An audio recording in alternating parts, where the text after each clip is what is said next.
perception as it applies to organizations. In the book, there is a great example about Johnson & Johnson. Yeah. And there is that adage about the proof of a company's strength is in how it handles times of crisis.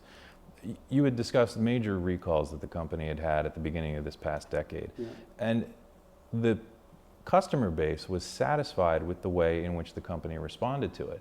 But the research that was done as part of the book, you learned something about that, about what was the undercurrent of why people were so capable of accepting the moves that Johnson & Johnson had made. What did you find? Yeah, so there were a couple of things. One is that Johnson & Johnson and the Tylenol brand in particular have this tremendous heritage. I mean, they basically wrote the book on crisis management. Back in the 1980s, there was this incredibly high-profile tampering scandal. They did the right thing. They pulled the product off the shelf, no questions asked, before anybody really figured out what was going on. And they demonstrated to the public that they were putting the public's best interests first, even if it was going to cost them in the short term. So they had that kind of going for them. They had this reservoir of goodwill about that. And in 2010, 2011, when they had this spate of recalls as well, generally speaking, there was this reservoir of goodwill that made people willing to forgive them. But also, despite that they made a number of mistakes, they seem to have handled the problem well enough that if nobody died, basically it was some smelly packaging and improper production conditions in their plant. But in the end, basically the only plant in North America that makes Tylenol has been shut for over 2 years, and they've had product shortages and basically have again taken it on the chin with a commitment to make up the proper conditions and get things back where they need to be. And so in that case, I think we found that as long as your intentions are perceived to be good and you were trying to do the right thing, that customers are incredibly forgiving. That they understand that despite you made a mistake, if you handle it honorably and transparently, not only am I willing to forgive you, I may actually be more loyal to you in the future as a result of that.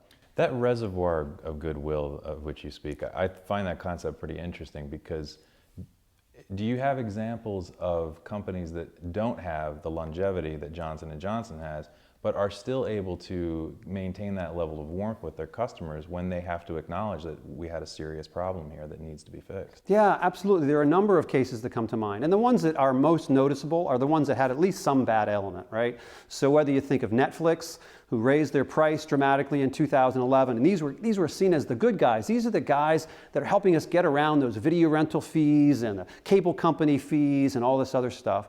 They raised their price very dramatically. They kind of stumbled in how they handled it and really took a beating for it. But they have really climbed back over time, and they didn't have the longevity that a Johnson & Johnson did. Another one that comes to mind is Lululemon, which is kind of this maker of women's athletic apparel, had a big product recall a few months ago. Again, there was kind of a media relations snafu that there was some evidence that they were asking customers to bend over in stores to show that their pants were see-through or what have you, and that certainly made a lot of negative news. But they basically took back all the product, have reintroduced it again, and really did not seem to hit any bumps from a customer demand or customer loyalty standpoint.